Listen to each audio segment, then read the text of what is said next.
बाबा साहब डॉक्टर भीमराव अंबेडकर ने जो कॉन्स्टिट्यूशन बनाया, जो संविधान बनाया, वो संविधान में जो आर्टिकल लिखे, उस आर्टिकल 45 में हमें एजुकेशन दिया।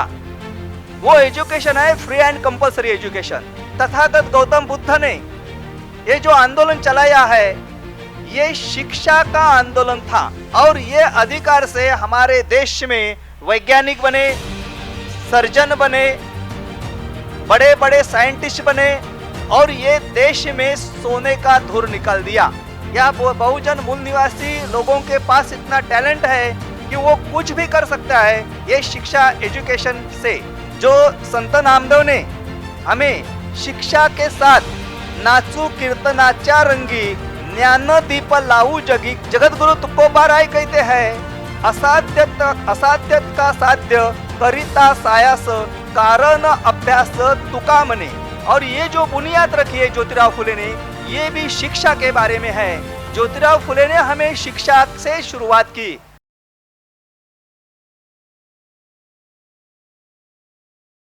देश के सभी राज्य से आए हुए सभी साथियों को जय मूल निवासी। आज यहाँ एक गंभीर विषय पर बहस करने के लिए जा रहे हैं। ये जो विषय रखा गया है, ये विषय ऐसा है, शिक्षा क्षेत्र के बारे में है, एजुकेशन के बारे में ये विषय रखा है। तो एजुकेशन में सार्वजनिक निवेश अर्थात शिक्षा, नई शिक्षा नीति मीन्स न्यू एजुकेशन पॉलिसी, यानी कि नेशनल एजुकेशन पॉलिसी 2020 को बनाई गई है। और इस पॉलिसी में क्या किया गया है, तो शिक्षा का निजीकरण किया गया है, मतलब शिक्षा का प्राइवेटाइजेशन कर दिया है। उसके बाद शिक्षा का व्यापारीकरण कर दिया है। उसके बाद शिक्षा का ब्राह्मणाइजेशन और संघीकरण कर दिया है। ये ऐसा शिक्षा नीति क्यों बनाई है, इसका कारण है कि ये जो मूल निवासी बहुजन समाज के बच्चे हैं, लोग हैं, इनको गुलाम रखने का एक षड्यंत्र है, कॉन्फ्रेंस है। इस विषय पर हम बहस करने वाले हैं। इसमें आगे की कड़ी में शिक्षा क्षेत्र में जो बजट है, ये बजट का प्रावधान नहीं किया जाता है। बजट का प्रावधान छोड़ दो, लेकिन शिक्षा जो है, एजुकेशन जो है, ये एजुकेशन में फी ली जाती है और जो फीस ली जाती है उसके 400 गुना ज़्यादा फीस बनाई है। ये ऐसे बहुत गंभीर विषय है। इसका डायरेक्ट मतलब ये होता है कि ये शिक्षा का आपको शिक्षा से अलग रखने का ये प्लान है, ये गवर्नमेंटेशन प्लान है। और ये प्लान हमें समझाना है, समझ लेना है। इसके विषय के बारे में मैं आपसे कोई जानकारी देने के लिए मैं यहाँ मंच से प्रयत्न करता हूँ। साथियों, सबसे पहले ये एजुकेशन है, ये एजुकेशन का बैकग्राउंड क्या है, ये हमें देखना चाहिए। ये जो एजुकेशन है, ये एजुकेशन, ये शिक्षा जो है, ये भारत देश में जो संघर्ष हुआ है, ये संघर्ष केवल शिक्षा के लिए हुआ है। जबकि तथागत गौतम बुद्ध ने ये जो आंदोलन चलाया है, ये शिक्षा का आंदोलन था। बुद्ध ये पाली भाषा में शब्द है और पाली भाषा में बुद्ध या शब्द का ट्रांसलेशन मराठी में किया जाए, हिंदी में किया जाए, तो उसका ट्रांसलेशन होता है ज्ञान। इसका मतलब बुद्ध का आंदोलन जो है, वो आंदोलन शिक्षा का आंदोलन है। बुद्ध के बाद ये जो आंदोलन है शिक्षा का, वो शिक्षा का अधिकार हमें मिला और ये अधिकार से हमारे देश में वैज्ञानिक बने, सर्जन बने, बड़े बड़े साइंटिस्ट बने और ये देश में सोने का धुर निकाल दिया। सम्राट अशोक का काल में सोने का धुर निकला था और इसका कारण था ये बुद्ध ने शिक्षा क्षेत्र में की हुई जागृति। इसका मतलब हमारे पास इतना टैलेंट है, या बहुजन मूल निवासी लोगों के पास इतना टैलेंट है कि वो कुछ भी कर सकता है ये शिक्षा एजुकेशन से। तो साथियों, ये जो सम्राट अशोक काल में जे शिक्षा क्षेत्र में, संशोधन क्षेत्र में, मेडिकल क्षेत्र में जो सर्वोच्च विकास भारत देश का हुआ था वो खत्म कर दिया पुष्यमित्र शुंग के प्रतिक्रांति के बाद। उसके बाद फिर हमारे देश में मुगल आए, उन्होंने हमारे देश के लोगों को कुछ अधिकार दिए और ये अधिकार के साथ हमारे देश में एक प्रबोधन करने वाले लोग निर्माण हो गए। दुनिया में, सभी दुनिया में ऐसे लोग हुए। उस काल को रेनेसांस काल कहते हैं, प्रबोधन काल कहते हैं। और ये जो लोग हैं इन्होंने प्रबोधन करने का शुरू किया। प्रबोधन का मतलब सच बताने का काम शुरू कर दिया। तो साथियों, इसमें से पहले आते हैं संत नामदेव। और संत नामदेव की जो कड़ी है, संत नामदेव का जो स्लोगन है वो यहाँ से शुरू होता है। जो संत नामदेव ने हमें शिक्षा के साथ नाचू कीर्तनाच्या रंगी ज्ञान दीप लाऊ जगी का मतलब ये होता है कि उनका मोमेंट, संतों का मोमेंट भी शिक्षा का मोमेंट था। साथियों, जगत गुरु तुकोबा राय कहते हैं, असाध्य का साध्य करिता सायास कारण अभ्यास तुका मने। अभ्यास का मतलब क्या होता है? अभ्यास का मतलब भी शिक्षा होता है, एजुकेशन होता है। इसका मतलब ये होता है संतों का मोमेंट भी शिक्षा का मोमेंट होता है। अभी हम जो बहस कर रहे हैं पिछले कल से, यहाँ हमें मालूम होता है कि ये जो आंदोलन है, ये जो हमें जो कुछ बेनिफिट मिला है, जो मान सम्मान मिला है, जो हक अधिकार मिला है, उसकी बुनियाद ज्योतिराव फुले ने रखी है। और ये जो बुनियाद रखी है ज्योतिराव फुले ने, ये भी शिक्षा के बारे में है। ज्योतिराव फुले ने हमें शिक्षा से शुरुआत की। ज्योतिराव फुले ने 1 जनवरी 1848 को सबसे पहला एजुकेशन का स्कूल खोला, महिलाओं के एजुकेशन का स्कूल खोला। इसका मतलब था कि ये भी मोमेंट जो है ये शिक्षा का मोमेंट है। और उससे भी ये बाबा साहब डॉक्टर भीमराव अंबेडकर को संविधान लिखने का अधिकार मिला और हमें बाबा साहब ने संविधान लिखकर ये अधिकार दिए। तो बैकग्राउंड देखते ही हमें ऐसा लगता है कि शिक्षा से ही अधिकार मिलते हैं, लेकिन जो व्यवस्था है, ये जो व्यवस्था चलाने वाले लोग हैं, उनके हाथ में जो व्यवस्था है, जो कानून बनाते हैं, वो कानून बनाते वक्त वो अपने हित में बनाते हैं, बहुजनन के विरोध में बनाते हैं। इसीलिए ये शिक्षण व्यवस्था, ये एजुकेशन व्यवस्था बार बार खत्म करने का प्लान किया जाता है। तो ये व्यवस्था बनाने के लिए बाबा साहब डॉक्टर भीमराव अंबेडकर ने जो कॉन्स्टिट्यूशन बनाया, जो संविधान बनाया, वो संविधान में जो आर्टिकल लिखे, उस आर्टिकल 45 में हमें एजुकेशन दिया। वो एजुकेशन है free and compulsory education. What is the meaning of free and compulsory education? Free and compulsory education का मतलब होता है आपको एक नया पेन भी बिकत नहीं लेना चाहिए। That is called free and compulsory education. लेकिन ये भारत में फ्री एंड कंपल्सरी एजुकेशन बचा है? कुछ भी नहीं बचा है। उसके बाद आर्टिकल 21A में क्या लिखा है एजुकेशन के बारे में? Education is a basic need. What is the meaning of basic need? ये बेसिक नीड का मतलब क्या होता है? तो बेसिक नीड साथियों केवल 3 होते हैं। सबसे पहले बेसिक नीड का मतलब है रिलेटेड टू लिव। हमें जीने का अधिकार दिया है 21वें कलम में। तो जीने के लिए 3 बातें जरूरी होती है। सबसे पहले जीने के लिए हमें मिलता है, खाना लगता है। उसके बाद हमें हवा, उसके बाद पानी। ये 3 बातें नहीं मिली तो आदमी जी नहीं सकता है। तो बाबा साहब डॉक्टर भीमराव अंबेडकर इसके आगे जाके कहते हैं कि education is a basic need. जितना अन्न, खाना, पानी और हवा की जरूरत है, उतनी जरूरत आपको एजुकेशन की है। इसका मतलब आपको एजुकेशन इतना जरूरी है। यदि आपको ये नहीं मिला तो मर जाएंगे। यदि एजुकेशन नहीं मिला तो आपकी जिंदगी मृत्यु के समान है।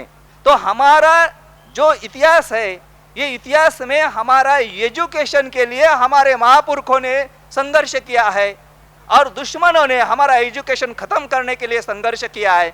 इसका एक नमूना, इसका एक मॉडल, इसका एक प्लान ये NEP है, नेशनल एजुकेशन पॉलिसी है। ये नेशनल एजुकेशन पॉलिसी जो है ये नेशनल एजुकेशन पॉलिसी जो है वो 100% क्या करती है, प्राइवेटाइजेशन करती है। ये पॉलिसी में आपको जो बातें दिए हैं उसमें व्यापारीकरण किया है। व्यापारीकरण का मतलब क्या होता है, तो लोगों को ही अधिकार देते हैं कि तुम स्कूल खोलो। ये स्कूल खोलने के बाद ये क्या कर देंगे, वो स्कूल खोलो, तुम्हारा अपना स्कूल होगा, अपना सिलेबस होगा, सब कुछ अपना होगा, और अपने ये स्कूल में नौकरी देने का काम आप करेंगे, पगार देने का काम आप करेंगे, सब कुछ जो एमिनिटीज है, सब कुछ सुविधा है, सोई सुविधा है। हाई स्कूल बनाने के बाद, स्कूल बनाने के बाद जो कुछ देने का है वो आप ही देंगे, एक आदमी देगा, प्राइवेट आदमी देगा। और ये आदमी क्या करेगा, ये आदमी कैसा करेगा, इसके पहले तो गवर्नमेंट क्या करते थे, ग्रांट देते थे। अभी ग्रांट भी कुछ नहीं मिलेगा, तो अभी क्या करना चाहिए, तुम्हें जो बच्चे स्कूल में आएंगे, पढ़ने के लिए आएंगे, उससे फीस लेनी चाहिए।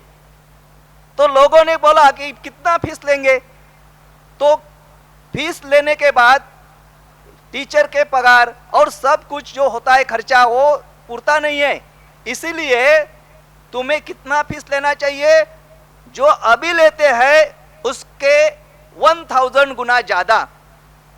तो संसद में बहस हुई, ये तो बहुत ज्यादा होता है, तो उसके बहस में क्या कम कर दिया और 400 गुना ज्यादा फीस लेने का अधिकार इन लोगों को दिया गया है। इसका मतलब आपको आने वाले काल में बच्चों को केजी से डालना है, मॉन्टेसरी को डालना है, प्राइमरी एजुकेशन को डालना है, प्राइवेट स्कूल में डालना है, तो कम से कम 1 करोड़ रुपीज तैयार रखना चाहिए। यदि आपके पास ये नहीं इतना रुपीज होता है तो आपका एजुकेशन खत्म हो जाएगा। इसका मतलब क्या होता है, ये जो विषय रखा है इसको गंभीर विषय मैंने कहा है, इसका मतलब क्या होता है, तो आपका एजुकेशन खत्म करने का ये पूरा प्लान है। ये जो एजुकेशन है 1 करोड़ रुपया किसी के पास है, अभी किसी ने देखा तो है ही, मुझे नहीं लगता किसी ने 1 करोड़ रुपया एक साथ देखा, तो एक साथ स्कूल में कैसा भरेंगे। तो हमारा एजुकेशन आने वाले काल में जीरो होने वाला है। तो ये एजुकेशन जीरो होने वाला है, ये एजुकेशन जीरो नहीं होना चाहिए। इसके लिए हमें सभी लोगों को पहल करना चाहिए, सभी लोगों को इकट्ठा आना चाहिए, सभी लोगों को इसके बारे में, ये सब डॉक्यूमेंट है, ये 3 प्रकार के डॉक्यूमेंट है। All documents are available on net. Net पर जाओ, सर्च करो, सभी डॉक्यूमेंट अवेलेबल है। मैं जो बात कर रहा हूं पूरी डॉक्यूमेंट्री के साथ कर रहा हूं। मैंने ये डॉक्यूमेंट्री जो पहला मैंने ये एनईपी निकाला, ओरिजिनल डॉक्यूमेंट इंग्लिश में है, उसके बाद विविध भाषा में उसका ट्रांसलेशन हुआ। मैं महाराष्ट्र से बिलोंग करता हूं इसलिए मैंने मराठी में निकाला। और दूसरी बात जो है, इसके बारे में गवर्नमेंट ने भी अलग डॉक्यूमेंट बनाए हैं, वो पूरे डॉक्यूमेंट इसका समर्थन करते हैं। और कई संगठन ने इसके बारे में कोई डॉक्यूमेंट निकाले हैं, वो उसके बारे में जो वीक पॉइंट है उसके बारे में बोलते हैं। ये दोनों डॉक्यूमेंट का तौलनिक अभ्यास करने के बाद आपको ध्यान में आएगा, आपको मालूमात हो जाएगा कि ये बहुत गंभीर विषय है। ये जो विषय है, ये एजुकेशन खत्म करने का जो विषय है, ये एजुकेशन समाप्त करने का जो विषय है, आने वाले पीढ़ी को, आने वाले जनरेशन को एजुकेशन से वंचित करने का जो विषय है, इसके बारे में बहुत ही गंभीरता से बात करने की जरूरत है। यदि एजुकेशन नहीं हो जाएगा, एजुकेशन खत्म हो जाएगा, तो हमें बहुत ही समस्या आ जाएगी। हमारे बच्चे जो है, आने वाली नस्ल जो हमारे है, वो पूछेगी ये बाबा साहब डॉक्टर अंबेडकर ने आंदोलन चलाया, हमें एजुकेशन का अधिकार दिया, ज्योतिराव फुले ने आंदोलन चलाया, उस समय हमें एजुकेशन का अधिकार दिया। वो जो ज्योतिराव फुले का जो सिलेबस था, वो गंजपेट का सिलेबस था, वो पढ़कर स्टैंडर्ड 3री में पढ़ने वाली, इयत्ता 3री में पढ़ने वाली मुक्ता साबळे जो है, वैसी लड़की बनी और उन्होंने कहा कि हम जो लोग हैं, अछूत लोग हैं, पिछड़े वर्ग के लोग हैं, हमें जिस धर्म ग्रंथ को छुआ भी दिया नहीं जाता वो हमारा धर्म ग्रंथ कैसा होता है। तो ये education policy after freedom of India, Bharat स्वतंत्र होने के बाद 75 साल होने के बाद बनाई है। इसका मतलब ये तीसरी क्लास में पढ़ने वाली मुक्ता सावड़े थी, उसको जो गंजपीठ में एजुकेशन लेने के बाद समझ आती थी उतनी समझ हमारे एजुकेटेड डॉक्टर पीएचडी होने वाले आदमी को नहीं है। इसका मैं आपको उदाहरण देना चाहता हूं कि मैं महाराष्ट्र से रत्नागिरी से आया हूं। जब मैं शाम को 5 बजे के बाद स्कूल से निकलकर घर में आता हूं, उस समय कलेक्टर ऑफिस के सामने बुधवार के दिन बड़ा बाजार बनता है। वो बाजार कैसा होता है कि फूलों का होता है। और बुधवार के दिन क्यों होता है कि दूसरा दिन गुरुवार होता है, उस दिन विद्यापन करने का है। ये कलश पूजन का कार्यक्रम होता है, उसके ऊपर नारियल रखकर पूजा करने का काम होता है। इसका मतलब वहां पगार लेने वाले, कलेक्टर ऑफिस में एक पगार लेने वाले बहुत ज्यादा, कम से कम 40-50 और ज्यादा से ज्यादा 1.5-2 लाख पगार लेने वाले लोग, इनको क्या पढ़ना चाहिए था? संविधान पढ़ना चाहिए था। उन्होंने ये धार्मिक ग्रंथ पढ़े और ये धार्मिक ग्रंथ पढ़कर वो धार्मिक आचरण करने लगे। और इसलिए ये जो जागृति का मकसद है अभी इस विषय में रखा है, वो जागृति का मकसद ये तहस महस हो गया है। इसका मतलब ये होता है कि हमारे ऊपर बहुत जिम्मेदारी आती है।